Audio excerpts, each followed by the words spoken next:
Hello. Hi. We are back in live, episode 6. Sorry for the delay on yesterday. We were having a well-earned break. But today, I'm not going to do much talking because Matt's going to talk to you all about electrics and plumbing of the vans. And just a caveat to this is we speak from many van conversions, 10, something like that, 10 or 12 between us, and also from a background of property maintenance and renovations. So we've got a lot of experience of people breaking things and things going wrong. So that's why we're recommending, going forward, we're going to recommend budget versions and top end versions and not any in-betweens, because there isn't really in-betweens. There's usually like imitations, which are rubbish. Try and avoid it at all costs if you can. But if you don't have the budget, we've got some cheap versions as well. Just before Matt gets onto his spiel, remember we have got tickets left for our Jurassic Park up Saturday the 8th of January in Bournemouth Town Centre, 12 till 4. All 4 of our vans are going to be there. The 3 that are ready and then the 1 that we're doing up. We're going to be there. We're going to be doing 2 workshops, and there's going to be live question and answers. Yeah. There's going to be here to help. Food, booze, coffee, and there's going to be kids entertainment, so you can get the kids all creative while you can look around the vans and chat to us. Lovely. Can I start? Terrific. Cool. Right. We're going to do electrics and plumbing. I'm going to have got my lovely assistant here to hold a few things up during the talk. It's going to be a quick one because there's only not that much to cover. But if we did go cover, it would be so in depth it would just take the whole night. So we're going to do our little top tips on electric and plumbing. And the first one is lighting. We avoid spotlights and we like up lighting and down lighting. We use these little aluminium, well, they come in meter lengths as a cut down version, aluminium channel section.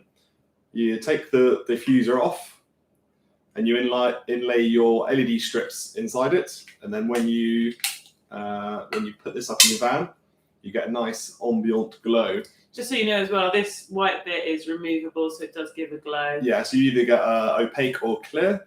If you go for spotlights, yes, it does look very nice and clean, but we find it does give you a lot of headache. It is a small space. You do not need a lot of lighting. Yeah, you really don't need much lighting. This stuff as well, you can cut with either angle grinder or just a coping saw. Yeah, that's it.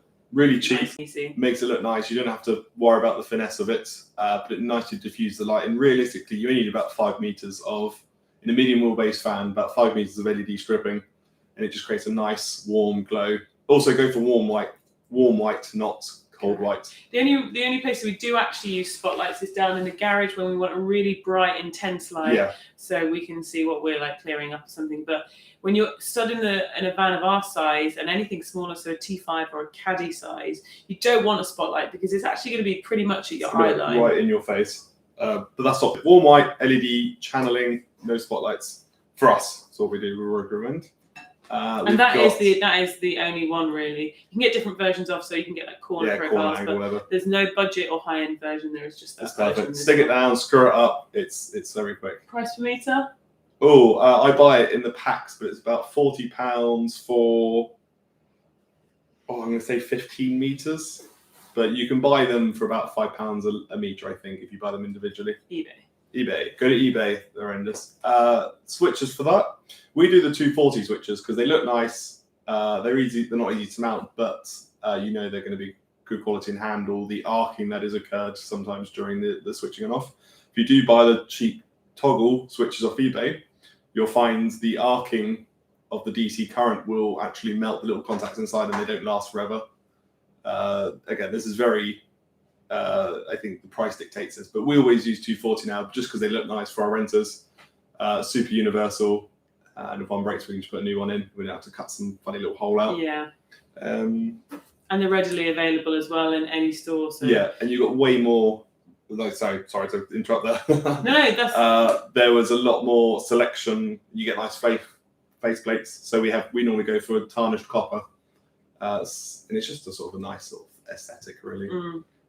On the other list. And also, if you do have any questions, if you're watching this live or if you're watching it not live, we do come back. So drop your comments on this video and we will get back to you and answer your questions there too. The other top tip is voltage drops on wires. There's graphs online, tables online, but it's the voltage per meter of wire. You need to reference those, and wire sizes based on ampage that you're trying to pull through that wire for safety. If you have a too small a cable and you're running too many amps through it, it's going to get hot, melt. For example, can we give an example of a high heat demand? Just basically anything that's demanding heat or a lot of power. A lot of power. That's when you need to think about your cable. So can you give me an example of that? So something like an inverter. If you're running 1,000 watt inverter, depending if that's pure wave sine or the amount of wattage it's pulling, you can start drawing a significant amount of amps through that cable. And amps is heat. That's all I know about. That's all you know. That's the amount of electrons just forcing their way through that wire. Well, technically, that's what you're taught, but that's a whole new, a whole different side of Anyway, thing. heat through the wire. Yeah, so there's no point having if you've got 30 amps of 30 amps going through a cable and you've got a 35 amp fuse, but the cable isn't rated to 30 amps, the cable will start to heat up and melt before the fuse pops.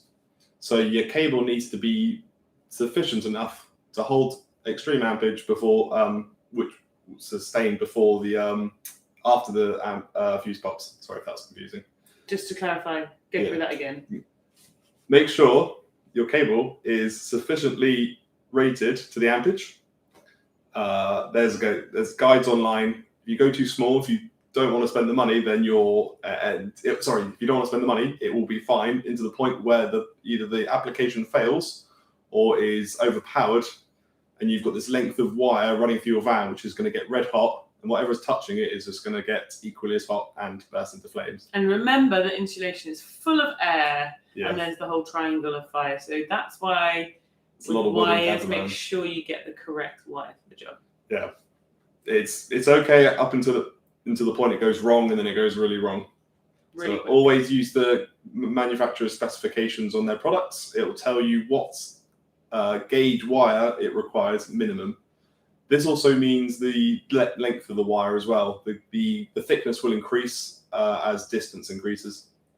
Again, wiring diagrams online, gauge tables, just reference them. We also have 240 fridge. Yeah, so things like inverters. The fridge is also another good one. But that will also possibly cut out if you have the cable too short because of the voltage drops and the instantaneous huge draw of energy when the compressor starts that up. Just backtrack. This is if you're having a 12 volt, 240 volt fridge like a Dometic or a Waco or an Isotherm. Yeah, that's not a gas powered. Not a gas powered fridge. The instantaneous voltage draw will cause a voltage drop, and then on most of the fridges, the little controller will panic and then shut the fridge off because it hasn't seen that sustained 12 volts. So if you are getting problems with your fridge like that, you'll just need a fatter cable to get your voltage from your batteries to your fridge. That's how you keep your ice cold. That's how you get your champagne cold. Cool. Hopefully that was helpful. We're going to move on to plumbing quickly because this is the speed round. Plumbing. The first one we're going to talk about. This thing? This is a lovely little relay. I was going to shut, but it's not actually required. It's beeping. I don't know what that is. That's my arm. So just a funny one. Matt made sure that I had my phone on silent, and guess whose phone's gone off? That means that our dinner's already.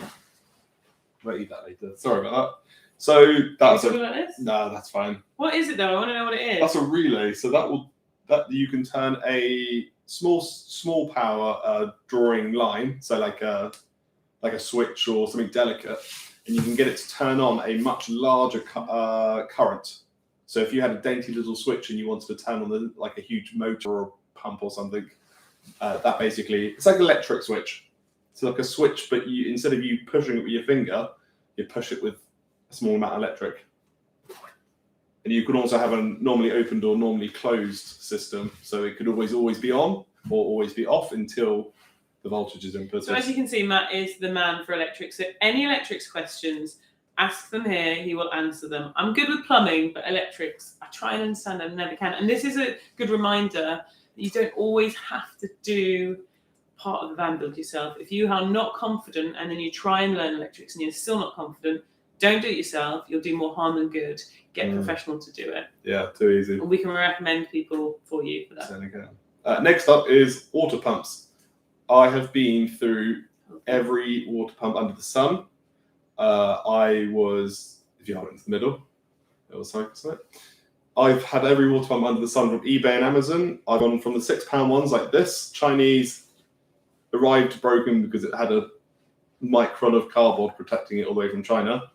The less you pay, the noisier it is. And I haven't had one fail on me, but they are noisy and they do shake the places. Significantly noisy. Significantly noisy. And you obviously there's pressure and flow restrictions applied to that based on the price.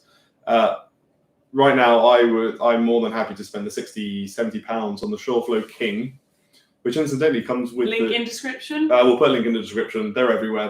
Shoreflow King 7. They come with a 1/2-inch VSP fittings, which are basically universal, and then it opens you up to so much ease when you're installing piping. If you're using the Flexi 1/2-inch, basically a standardized fitting, you don't have to use Jubilee clips. It's just twist it on.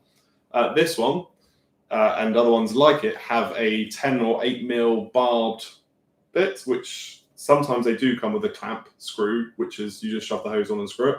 Others you'll need to Jubilee clip this. That is a recipe for disaster because you're literally trying to tighten this flexi hose onto something which isn't even designed. Or I don't know why they thought. You can't see the camera, but basically here we've had to epoxy resin and fix this because it was broken. Yeah. This is the cheap option. If you are doing your van on the cheap, I wouldn't even use this. I would throw this away. Don't even use it use it as a doorstep. I'd use actually a manual foot pump. Yes. Manual. Manual. You can get those. Yeah. And they're much easier to install. Really simple, and it just uses the physical pressure of you pushing down with your foot to bring water up. Yeah. For your sink. Whale pump's a good one of those. These are £5 China knockoffs. They aren't worth it. Save up for a good pump. Yes, absolutely. But with a caveat, if you are just using the van for just a weekend, then by all means have the cheap pump. But bear in mind, it will rattle your van to pieces. Way to get around that is to insulate. Yes, that is also one. Yeah, you can insulate and use the Dodo matting stuff. It does numb the vibrations a little bit, but if you, for instance, give you a scenario, if you're at night and your partner's sleeping and you want to get some water in the dead of night, when you turn that pump on, your brain's going to be shaking all over the place. I would recommend, I know if you're on a budget, but I would highly recommend just avoiding the cheap pumps at all costs. There is a pro pump on eBay or Amazon for £20. That's the least I will go. That's what we've got in Meg. We've got 2 of those. Good flow, good pressure. But again, they do still shake the van. Link in description to the budget one we recommend and the next level up as well. Yeah, absolutely. And that comes on to hosing as well.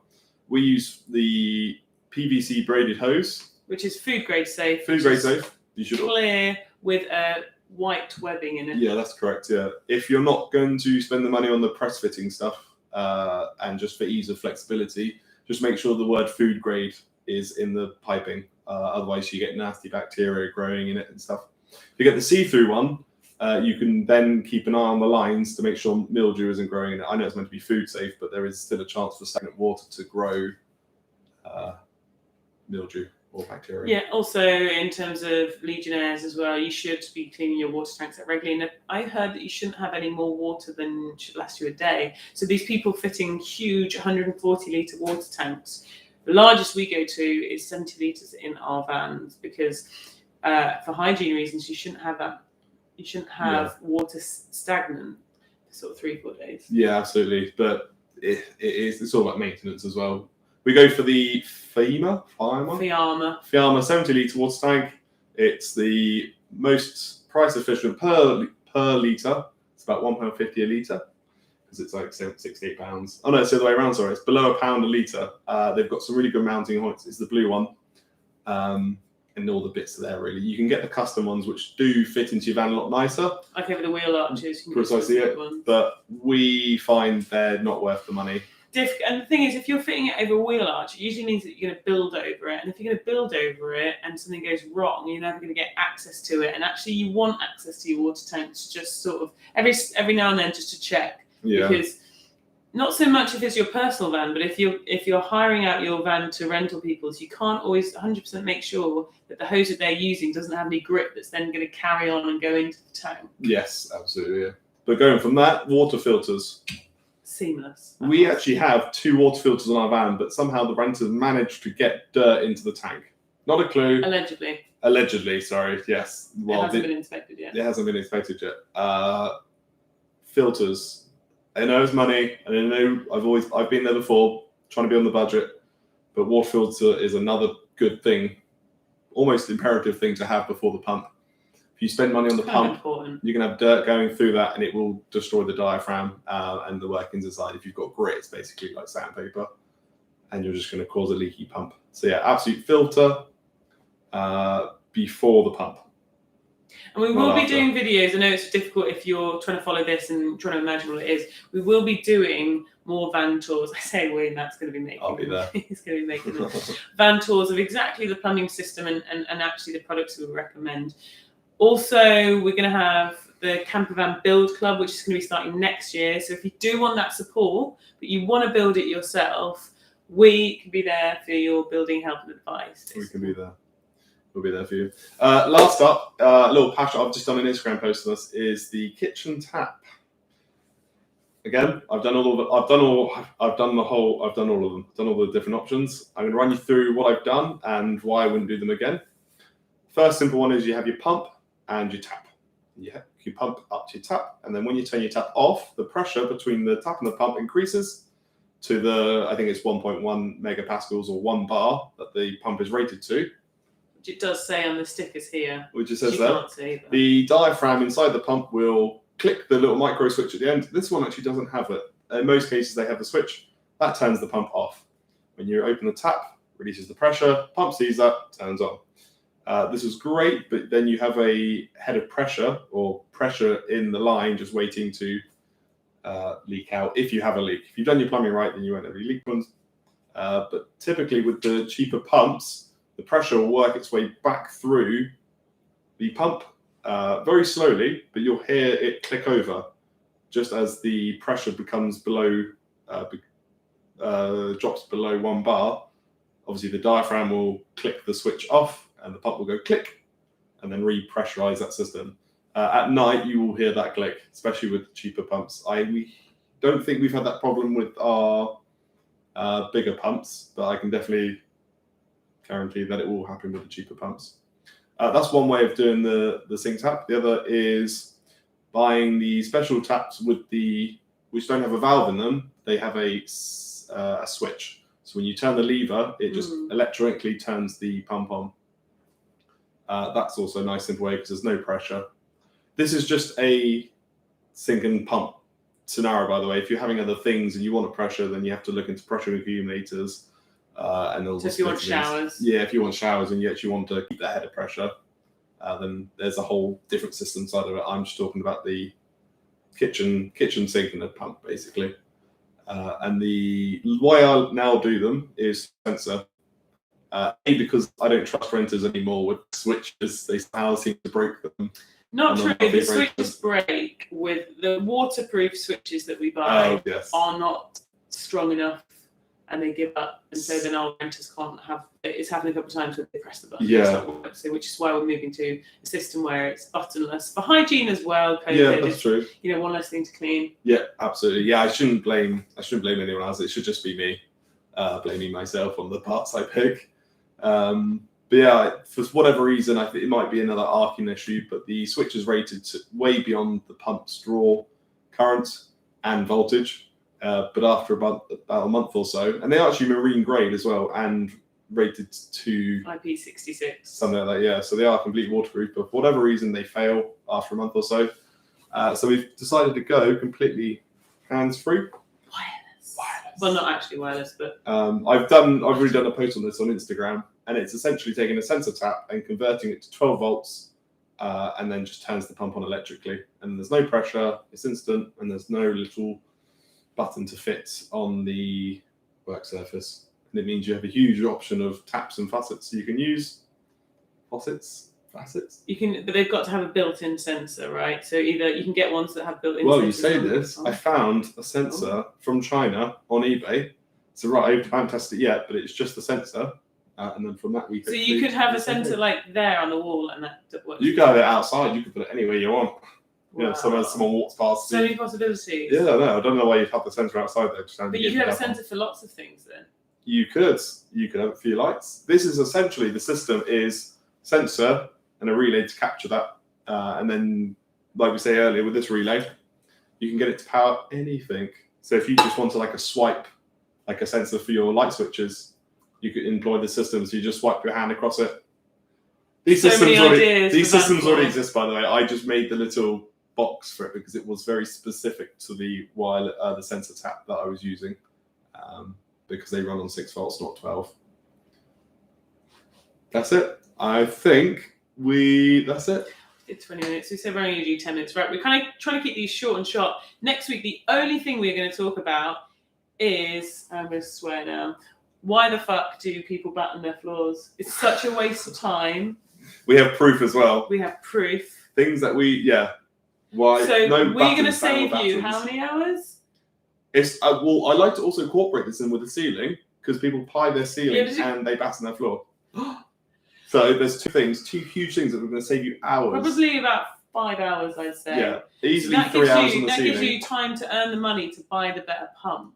Yeah, you're absolutely. welcome. Join us next week. We're going to be talking about, and we have proof. This isn't just some cult thing we're starting. We're going to be talking about why you don't batten your floors, and we're going to make you more time efficient. Yes. See you next week on Sunday at 7. Sunday at 7. We're going to get to know. We're going on holiday this weekend. We're going to make sure that we're there, and that we are at Sunday at 7. Yeah, we'll make that happen. Cool. Bye. See you there.